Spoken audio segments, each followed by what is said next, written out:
Welcome, educators, administrators, and parents.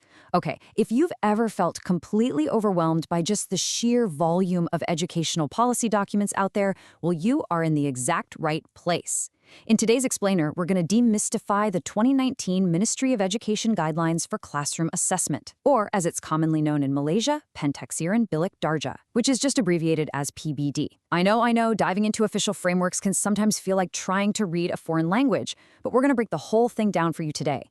By the end of our time together, you'll not only understand the philosophy behind these guidelines, but you'll know exactly how to actually apply them to empower the students in your own classroom.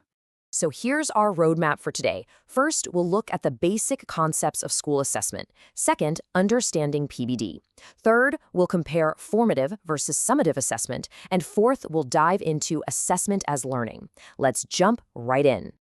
To start things off, we really need to visualize the hierarchy of how a student is actually evaluated. The overarching system here is called school-based assessment, and it's basically split into two main branches: academic and non-academic. Our focus today, PBD, sits purely on the academic branch, right alongside those central assessments. It's totally distinct from the non-academic side, the stuff that handles sports, co-curricular activities, or psychometric testing. Understanding exactly where PBD lives on this map is absolutely vital. Why? Because it reminds us that while PBD is academic, it's specifically the teacher-driven, school-based piece of a much larger, holistic picture of student development. Now, before we look at how to assess the student, we kind of have to tackle the bureaucratic jargon that defines what we're actually teaching. Let's think of your curriculum as a grand road trip. Our first term here is the content standard. You can basically think of this as the ultimate destination, the big overarching knowledge goal for your students in a given term. It's a highly specific statement that outlines the exact knowledge, skills, and values a student should possess by the time the term wraps up. I mean, if you don't know the destination, you can't exactly map the route, right? Next up, we have the learning standards. So if the content standard is your final destination, these learning standards act as your measurable milestones along the highway. These are the sets of criteria or quality indicators that you, the teacher, can literally measure to check if your students are actually on the right path toward that final goal. Essentially, they break down the big, scary goal into smaller, totally achievable steps. Finally, we reach the performance standards, and this is where the actual assessment comes into play. Performance standards are the specific levels of mastery that students have to demonstrate to prove they've successfully arrived at the learning goal. It's not just about, regurgitating a fact. It's about proving how well they can apply that fact. Do they just have a basic understanding, or can they creatively apply the knowledge? That is the absolute core of what PBD aims to measure. And this right here brilliantly illustrates the core of classroom assessment. We're looking at the dynamic between formative and summative assessment. I absolutely love this analogy. Think of formative assessment as checking your GPS while driving. It tells you in real time if you missed a turn so you can immediately correct your route. It's completely continuous. Summative assessment, on the other hand, that's like writing a Yelp review of the entire trip after you've already arrived home. Both are definitely important, but PVD heavily emphasizes that continuous, real-time GPS tracking to ensure no student gets permanently lost along the way. Let's break down the three main pillars. Pillar 1, assessment for learning, also known as Pentaksiran untuk pembelajaran.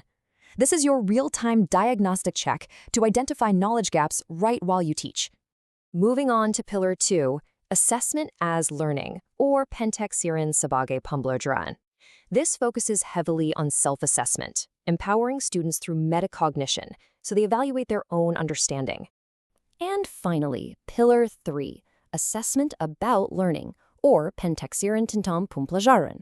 This is your classic summative assessment, measuring the final mastery level achieved at the end of a learning period.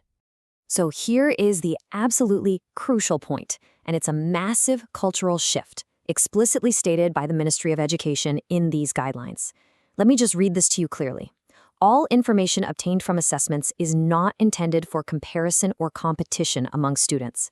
This is a real game changer. The whole goal of PBD is to track a student's individual growth against the learning standards, not against the kid sitting next to them.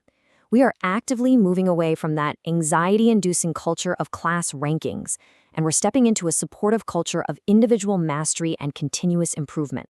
Now, you might be wondering, how do we transition from this high-level policy theory to the practical, day-to-day reality of actually empowering students in your classroom? We know the ministry wants holistic assessment, sure, but how do you actually pull that off on a random Tuesday morning with 30 energetic kids? Well, the secret lies in turning the students into their own evaluators. As an educator, you can foster this self-assessment using some highly practical tools.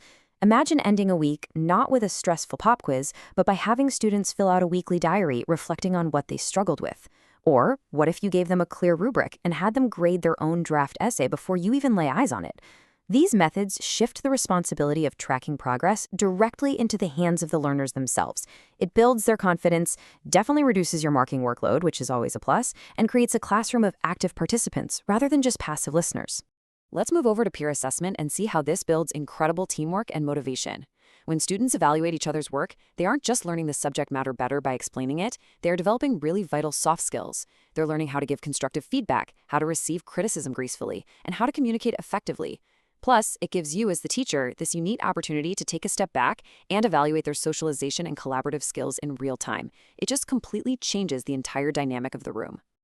As we wrap up this explainer on the 2019 PBD guidelines, I want to leave you with a bit of a challenge. The policy is crystal clear. We really need to move from competitive grading to collaborative, self-guided mastery. So ask yourself this: how will you implement just one method of peer or self-assessment in your next class? Try to take one practical step tomorrow.